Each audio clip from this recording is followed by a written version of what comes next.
برشلونة واسهدي وهلو برشلونة ترتميسو دغالميسا بلسه sidoo kale suwaas wuxuu ka hadlay Braithwaite oo ayagu waxa Braithwaite baa yimaday bal maxaad ka leedahay nin badan baa yimaday arbooskaagi wuxuu leeyahay waan bajeclayn aan tartanno tartanku waa caafimaad buu leeyahay in la tartamo ayaa fiican buu leeyahay balse Martin wuxuu rabaa in ka yaabsado Martin waa laacib heer sare jooga buu leeyahay laakiin iskii ugu fiicnaa buu ahaa waana nin khatar badan buu aad buu soo dhaweeyay ninka la yiraahdo Braithwaite waliba kooxda kubadda cagta Barcelona ayaa doonaysa kulankii shanaad xiriir inay ku soo badiso Santiago Bernabéu oo waxa lagu leeyahay afartii kulan ugu dambeeyay La Liga Barcelona aad Clasico gaar ahaan ay aad Bernabéu intaba way ku soo badinaysa ka war wariyaha Barcelona way iska haystaa bariyahan garoonka Bernabéu way ku baashaalayaan hadaba la soco waxa lagu leeyahay Barcelona waxay damacsatay hadda kulankii shanaad xiriir inay halkaas ku soo badiso marka waxa weeyaan ciyaartooyga Barca waxay doonayaan bari baa lagu leeyahay in kulankii shanaad xiriir halkaas ku soo badiyaan Barca mudooyinka halkan way iska haysatay isagoo Benitez watabay kooxdan Benitez markuu Madrid watay bay 20 yimaadeen laba gool Suarez baa ka dhaliyay gool Neymar gool Iniesta waa xataa maalinkaas Messi benchigu ku dhaawacnaayo waa fadhi haddana markale yimaadeen 3-2 ku dhufteen oo yacni Messi ayaa ciyaartaas ka qaatay daqiiqadii ugu dambeeyay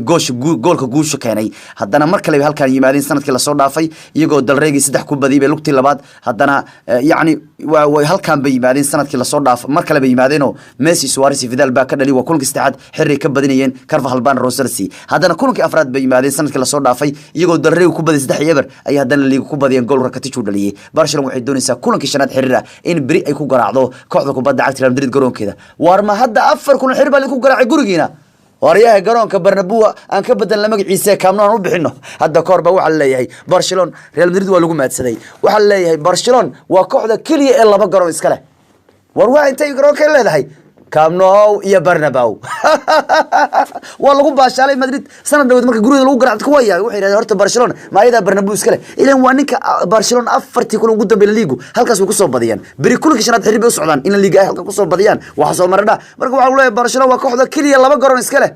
kaamno iyo Bernabéu sidaa baa lagu maadsanayaa kooxdan ilaan maxaa yeelay gurigooda baa lagu haystaa Benzema waa inuu bari boorka iska shafaa ilaan Clasico la gaarin ba hadda wax kale kaaga dhigaya sababtoo ah Clasico maalin badan baa laga hadlaa ogow Benzema كويس ما كيعير لصودا فكري لبقول بودا اليوم آد ياد بو عيارتو وقلب قلب برشلونة واسهدي وهلو برشلونة